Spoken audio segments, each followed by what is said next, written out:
Hey, what is going on everybody, and welcome to Fantasia. For today, we're going to be jumping into another session of Epic 7 Out today. Got some more balance adjustment showcases for you guys. This time around, we're going to be focusing on Blooming Lidica, who you might have forgotten actually did get a balance adjustment from the previous patch. But yeah, there's such minor tweaks that I don't know if anyone has actually noticed a difference with her. But here I am now, because we're in a cleave and aggro meta, willing to test her out to see if she might be a unit to add into your roster, right? Maybe she's going to join the ranks of my rosters too, who knows? But for my Blooming Lidica here, I actually do have plus 15 on her skill, because she is a damage dealer, and while really only her skill 3 is the main damage that you're going to be getting, skill 1, if you're playing a cleaver aggro type of team, every little bit of damage counts, right? So I did fully mola her, and she does currently have double S imprints too. But let's go ahead and talk about her kit and what got changed, right? The only things that got changed were actually to her skill 2 and her skill 3, but very minor. Let's start with the skill 1. She can attack the enemy with a 40% chance to stun, and you can soul burn this for a 100% chance to stun your opponent. It's actually really good. This is an underrated skill because if you can control the right unit on your opponent's side, you can essentially lock them down for the entirety of the match, right? And the matches don't last too long. So this can potentially buy you a turn if in case you don't finish somebody off. Really, really nice to have. The skill 2 is the one that got changed here. So they just decreased the skill cooldown from 3 turns to 2 turns, which means you can proc this a bit more often in a match. 3 turns was a little too long. You would never, ever, ever have Blooming Lidica proc this twice in a match. Even the long, drawn-out matches, her support units for her would be long gone before she would even get this off cooldown. So we'll see in testing if this actually matters, if we can actually use this for a second time, or if this still doesn't matter. Maybe they need to, I don't know, reduce it to 1-turn cooldowns or something. Who knows? How Blooming Lidica works is she actually increases her speed proportional to the number of debuffs that are inflicted on the enemy, right? And after an ally attacks, if the target has a debuff, so let's say Zeo skill 3s and puts a silence on the opponent, you activate your Thorned Vine. This is the extra attack here. Attacks all enemies, decreasing buff durations by 1 turn, which can strip immunity, and inflicts cannot buff and restrict for 2 turns. The damage dealt increases proportional to the caster's max health. That's really important. The restrict, by the way, comes from her EE. I'm running it, and I'll explain why once we get to her build. But yeah, she is really great for kind of throwing out a bunch of debuffs against your opponent, and it makes it really difficult for units like Perfume and Bibulus, for example, to cleanse the right debuffs with things like Veritas. Let's take a look at her skill 3, Fruit of Ecstasy. This also got a small buff in terms of the damage that it deals, but otherwise it's gonna remain the same. You use the skill 3, you grant a skill nullifier to everyone on your team. It penetrates the target's defense by 50%, and there's gonna be a speed differential that gets calculated here, where if your speed is higher than your opponent's, then the penetration can actually go up to 100%. If you're attacking like a base speed unit like Boss Arunka, for example, you're probably going to shred her to bits, right? So that's pretty nice to see. And the damage dealt is also proportional to your max health, so we do want to build her quite bulky. So now that brings us to her actual build, and we can see that she's on speed and HP set here. We do have a bit of extra HP from our self-imprint, and I'm currently running, like I mentioned, her EE that allows you to restrict all enemies for 2 turns. I prefer this because it's an extra debuff, and extra debuffs mean more damage because more of a speed differential, because you get a speed bonus for every debuff on your opponent. So in the end, I think it's the best one here.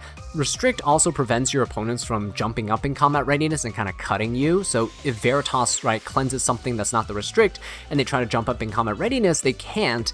Empyrean Ilanov, Sage Ball and Sazan, all these units that could potentially jump up, maybe cleanse, maybe debuff your team respectively, they can't do that. So I think it's the best one to go for. We're also running her on Seductive Flower, which is her own artifact. Now, this artifact did get buffed to be in line with Blooming Lidica's cooldown. So it used to be a 3-turn cooldown, but now it's a 2-turn cooldown. Maybe it's usable on other rangers out there, who knows, but definitely one of the best in slots for Blooming Lidica herself. She's going to get 22.5% effectiveness at plus 15. Pretty solid, free stats, always welcome. And after an extra attack, you decrease the combat readiness of the target by 18%. Keep in mind, Blooming Lidica's extra attack is AoE, so you're going to push everybody back, which is going to be really, really good value. Sometimes pushing your opponents back is better than pushing your team up, because Lady of the Scales and stuff like that can also push up, right, in response to that. And they tend to have high effect res, so you might not land a restrict on her, so she can cleanse everything on the opponent's team, and then you're kind of out of luck. In most cases, though, you kind of don't want to fight Lady of the Scales because, you know, damage sharing, that's bad. Blooming Lidica, though, this is her build. She's really just running a bunch of HP, some speed, some effectiveness. You don't need her to be like opener levels of speed. You do need HP for her to deal damage, and you do want some effectiveness as well. I'm currently running double HP pieces on the necklace and ring. She is on HP set, as you can tell. With some speed boots. This should be enough speed in most cases, because again, keep in mind, you are gaining speed the more debuffs you inflict onto your opponent, and you should have other units that can potentially help you bridge as well in your team, so you don't have to worry about her like getting cut or anything like that. So yeah, that's enough yapping for us. Let's go ahead and jump into some combat to see if she actually does work better now. Alright guys, for our first match over here, we're going to go up against a tanky team, Bossarunka, Perfume, and Biblis, Bellion, kind of simulating an anti-cleave setup, right? And we're going to come in really aggressively with some debuffers and damage dealers. Every unit here can deal debuffs and a ton of damage, right? RNL going to be opening for us. We do have Tactical Archetype Coley for a speed imprint, just in case. My RNL is slower than my opponent's, but we do have Elvira coming in as well to kind of inflict some curse. That's probably how we're going to deal with the RNL there in terms of damage. And then Blooming Lidica is also going to be there to help against the slower units. We can actually deal a ton of damage against them. We'll see how much we can do, especially because we can't soul burn anybody here. All right, let's start with the RNL. We're going to go straight into the Bossarunka. See if we can deal enough damage here. Oh, nice. That's a defense break and a bind. Skill 2 comes out. We do actually restrict the opponent too. That's huge. Now this Bossarunka can't push up. That's amazing. Gonna skill 3 here. I think this should take out the Bossarunka, but unfortunately this means Biblis is going to cleanse the team. So that's less debuffs for me, right? Yeah, there we go. She is going to cleanse. We don't take out the Bossarunka, actually. She doesn't cleanse everything, which is nice. I can come in here with a skill 3 now, hopefully inflicting curse. Did we hit the RNL or did she resist? I don't know. If RNL resisted, we're going to be in some trouble. Nope, she did not resist. That is really nice. We can now come in with a skill 3. This should dispel the immunity on my opponent's Biblis here. This should maybe take out the RNL if we get the bombs to land. Boom, very good. Okay, unfortunately, my opponent is going to be able to go with the Perfume and Biblis. We took too many turns here, and Blooming Lidica actually couldn't hit the Perfume and Biblis with like a restrict or anything, because we are at elemental disadvantage. So she isn't really going to be dealing damage here, but preventing the Bossarunka from going before was pretty nice. Let's see if we can have Blooming Lidica come in and do something here. Oh, extra attack, very nice. Good job, Elvira. Gonna be healing up. Got some fear. Got a skill 1 going. And let's see what Blooming Lidica can do. Skill 3. Keep in mind, we are really injured right now, but yeah, let's see how much the skill 3 does. If we even hit, we might miss. And it's not a lot. 5k damage, but keep in mind, there's no debuffs on the opponent's team. She actually becomes less effective the less units your opponent has, because there's less chances of them having debuffs, right? So it's kind of a weird dichotomy with her. So one of the challenging parts of trying to test out the new buffs in Arena is that the Arena meta is sort of stagnant, right? And what I mean by that is you'll be very hard-pressed to find any Arena defenses that didn't have something like an RNL, for example, or an Aubad Ludwig, or Lady of the Scales, or Notos. Those are very common units, and they're not necessarily things that you'll they are things that you'll see all the time in RTA as well, but they're not necessarily the things that you always want to bring these units into, for example.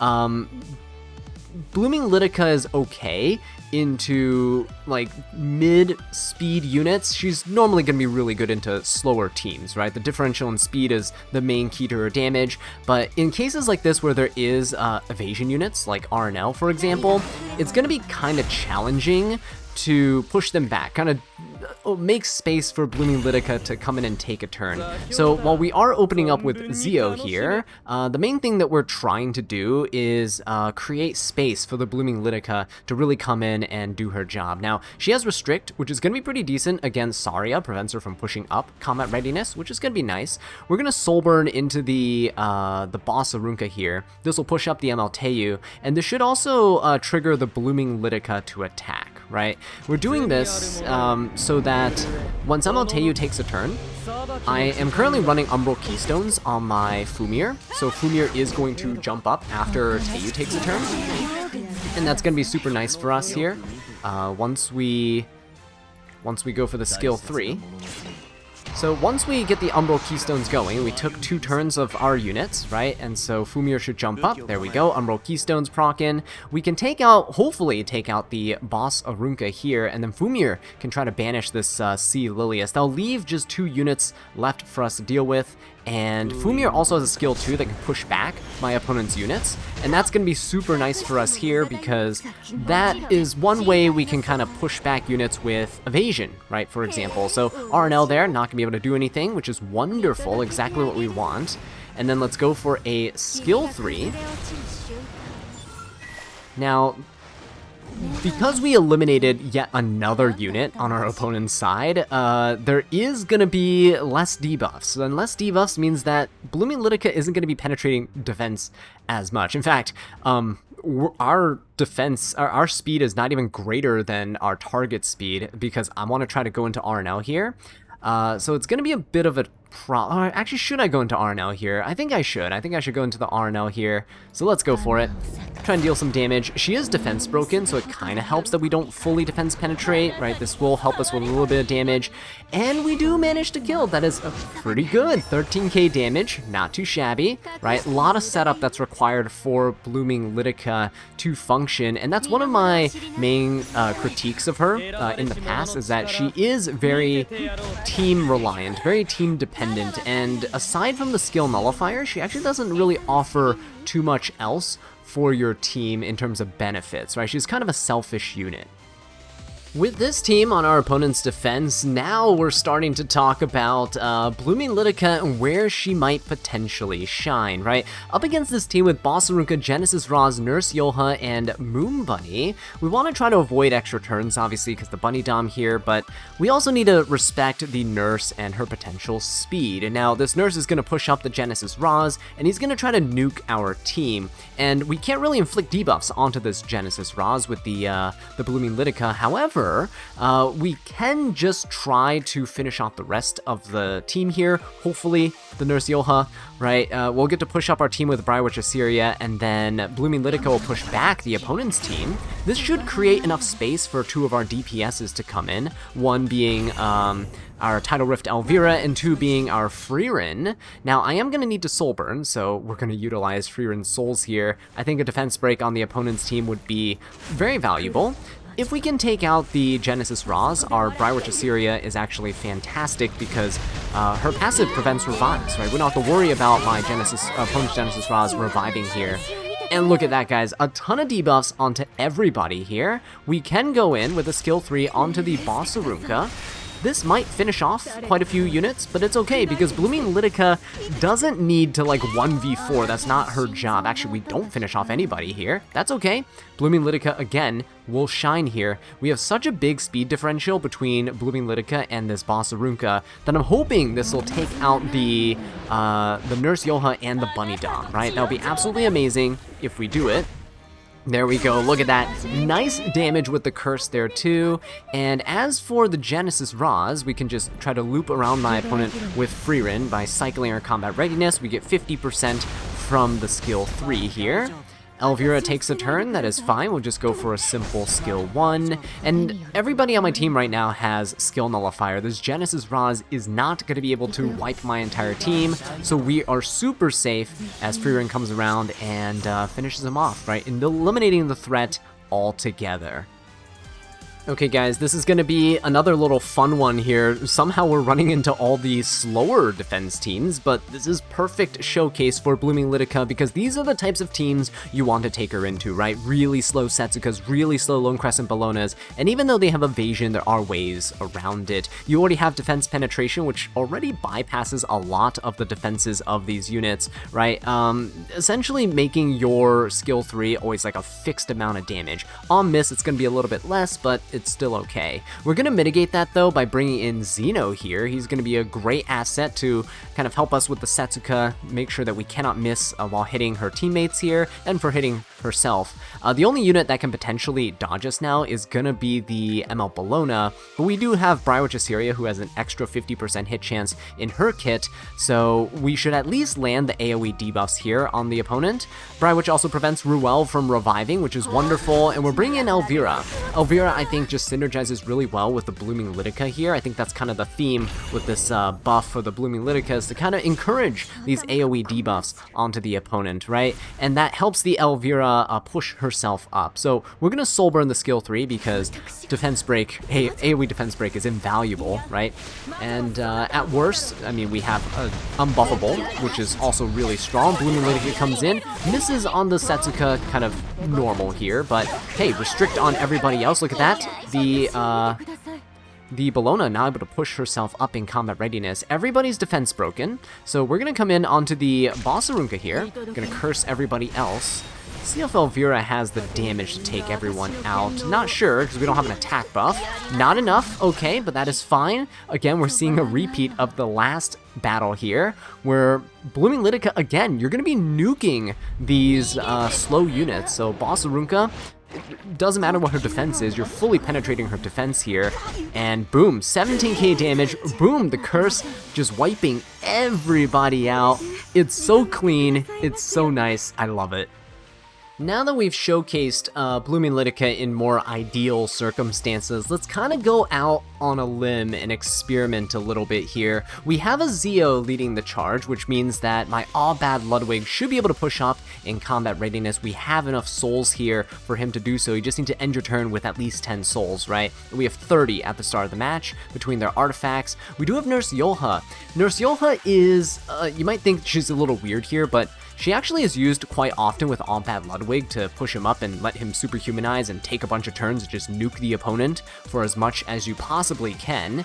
But she actually does have a bit of synergy with Blooming Lidica too. Remember, you're doubling the max HP and the speed of the unit that has superhumanization, and Blooming Lidica scales her damage based on HP, and she scales her penetration of defense based on the difference in speed. So technically, by boosting up the Blooming Lidica, we should also be able to nuke units like RNL pretty easily, right?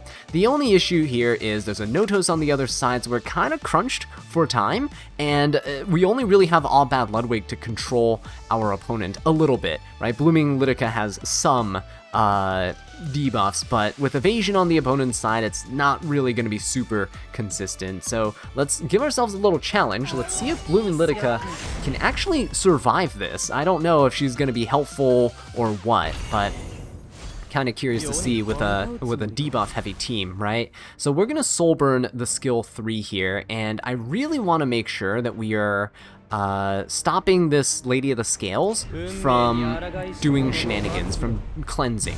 So I want to silence her with the skill 3. Zeo is going to hit, that is wonderful. Blooming Lidica comes in, we miss on everyone except the Lady of the Scales, pushing her back a little bit more. All-Bad Ludwig does push up here, and we can go for the skill 3.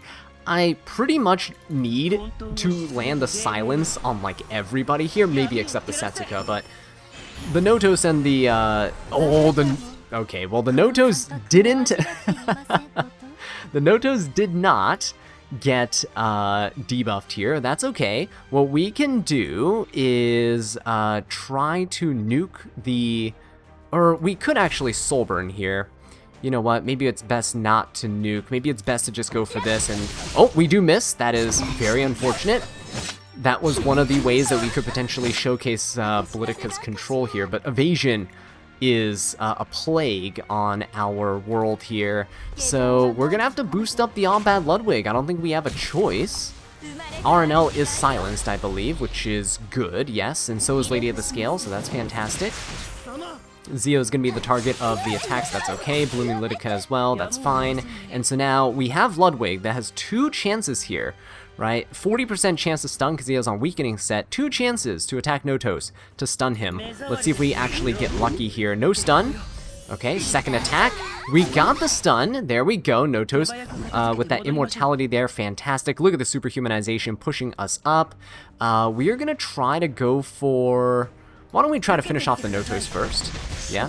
He's going to have Holy Sacrifice, but that's okay. The extra attack here will deal a ton of damage to my opponents. There you go. Beautiful stuff. Blooming Lidica can now come in, and while there are still 5 debuffs on my opponent's side, let's go for a skill 3 onto the Notos. I know the Setsuka is going to strip all of our buffs and stuff, but it's okay.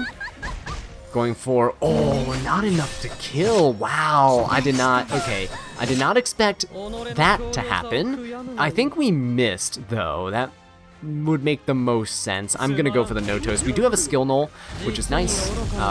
Blooming Lidica is useful in that regard, just providing a little bit of protection for your team. And I really, really need to get this Notos down before we get evaporated by his skill 3. Thankfully, though, the Ludwig should prove pretty useful here. Let's go for the skill 1 onto the Setsuka. I think we have enough souls, right? I think we should be good. Oh, there we go. Hey, look at that. Blooming Lidica's skill 2 coming in for a second time today. There you go. We do nuke the Notos there. Okay, so I guess the decrease in skill cooldowns for skill 2 is actually applicable if you're against a team that's a bit tankier, if you get unlucky, like myself, against evasion. Look at that. 50-50, just losing every single time to RNG. That is what it's like on this channel. So it was only a matter of time before I tried doing what I always try to do and bring Blooming Lidica, as every unit I use, into a slower team to see if she can work. And so the idea came across my mind when I was staring at the infinite abyss of RNLs on every single defense team here that, wait a minute, as long as you have any form of debuffer, by the way, that attacks and inflicts a debuff. So Harsetti, for example, here with Abyssal Crown, she also has debuffs in her kit. As long as you have any debuffer, it can proc your Blooming Lidica. Now, the great thing about Harsetti here is that while, yes, you do cut your Blooming Lidica's speed, you're not going to be penetrating the opponent's defense pretty much at all. You're not going to be dealing too much damage. It's still going to be enough to get a kill or 2 on a squishy unit. But the best thing about Harsetti here is that while you can't push up combat readiness when it's Harsetti's turn due to her passive, you can still get pushed back. So with Blooming Lidica here, I'm hoping that we can try to push back our opponent's combat readiness to open the door for the other units to kind of come in and take advantage of it, right? So we can start with a skill 1 or a skill 3. I think it's probably best to go for skill 3. That's the highest chance of landing a debuff on somebody there on the other side, so I'm gonna go for that. Let's go for the skill 3 here, see if we can land any form of debuff. Come on now. Okay, there we go. Landed some debuffs. Now we go for the skill 2. It's going to push back my opponents here. We got lucky and we hit the RNL, so that's kind of cool. And now I can come in with a skill 3 and try to nuke somebody. Now, the only issue is that the Perfumer Bibulus is kind of in the way. So I am just going to go for a skill 1 here onto the free rin. I know this pushes her up. Unfortunately, we do not get a stun there. It's okay. We'll push up with the Bunny Dom, and we'll go for a skill 3 onto the Perfumer Bibulus. Onto everybody, but we're going to wait for the Perfumer Bibulus to kind of reset us too. There's a bunch of fixed damage here. RNL coming in. This is why we have Bunny Dom on our side. I probably, honestly, could have played a bit more aggressively here if I replaced Bunny Dom and Schneal with 2 other units that can just go after the Blooming Lidica. You'll see that, you know, she actually works really well with Harsetti, surprisingly well with Harsetti, and I think that might be where I can sneak her into RTA matches, like in a slower team, right? It's a pretty decent little tech Not super viable, but viable enough that you can maybe get some use out of it if your opponents aren't really paying attention. But yeah, look at that. Schneel's going to cleanse. This is huge. Let's see if we can maybe get a second proc off the Blooming Lidica here. I'm gonna go for a skill 1 onto the... Let's hit the Bellion here. Nope, we don't get anything there. Let's go for the... Let's actually hit the RNL. I want to try to burst down this barrier that she has. Not a huge fan of it. There we go, that's nice. Okay, we do proc the Perfume Bibulus, that's okay. It's gonna cleanse a lot of the debuffs. I don't know if I really want to use Blooming Lidica just yet. Can we get a stun on the Freerin? That would be amazing. Nope, she resisted that, because 15% is a thing. We have like 170 something effectiveness. It's okay, because Schneel's gonna come in and do Schneel things, so yeah, with a skill 3 here, I think we pretty much got it. Yeah, that's a lot of damage there. I don't know how anyone's gonna survive that. Let's go for the skill 1 here. Bibulus goes down. Let's go into the Bellion. Ooh, she's gonna counter, but at this point, what does it really matter, right? I think we got our opponent pretty nicely with this tech. Oh, maybe not. Maybe not. Blooming Lidica then gonna come in to see her beautiful animations here. Skill 3.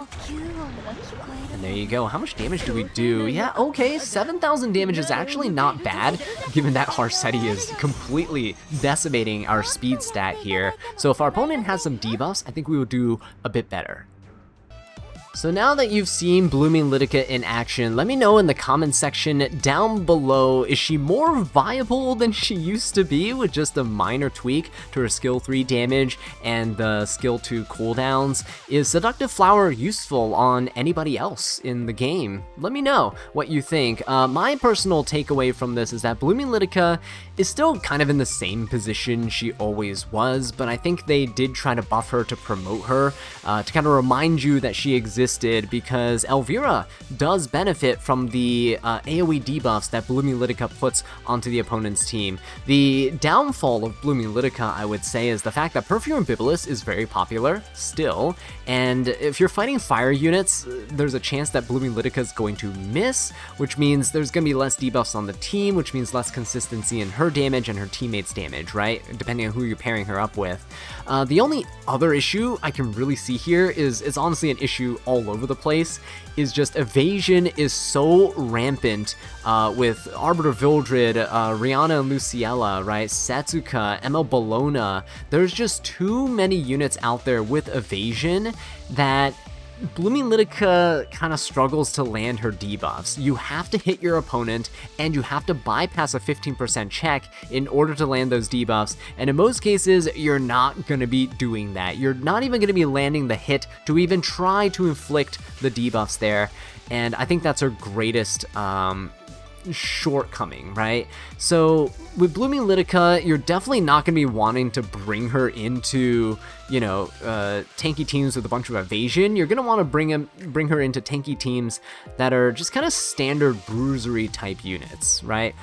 Think about nuking a Boss Arunca. Think about nuking a slow Bellion or something that's trying to prevent you from soul burning, for example. That's a really good application of Blooming Lidica because she doesn't need to soul burn for additional damage or anything, right? Her damage just comes from the speed difference, and most Bellions are rather slow compared to her.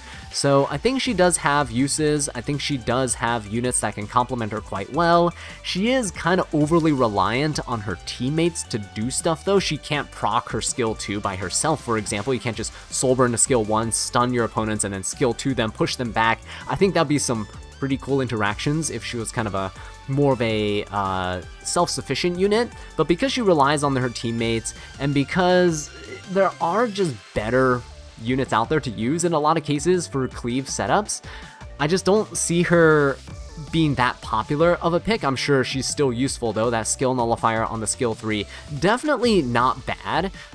You can easily finish off, let's say, something like an Arbiter Vildred, for example. Slower Arbiter Vildred, you can finish him off in one shot. He revives, you have a skill null on your team, you're gonna be protected from the skill 3. But when it comes to situations like that, you ask yourself, why not just use Little Queen Charlotte and extinct Arbiter Vildred with a single bonk, right? So that's what I mean. There are just better units to use in most cases, is how I feel, and after testing her, she's kind of limited in what you can bring her with. right? I do want to see the Harsetti tech, though. I do want to use her in RTA, maybe with Harsetti, to see if I can, you know, cheese some wins here and there. But Harsetti herself, when you pick her, does encourage your opponent to pick more evasion, so that's kind of a double-edged sword. But anyway, let me know what you guys think in the comments section down below, and if you've been enjoying these types of videos where we're showcasing all of the newly buffed units, do let me know as well in the comments section. I really do appreciate your feedback, and I will catch you all in the next one. Take care.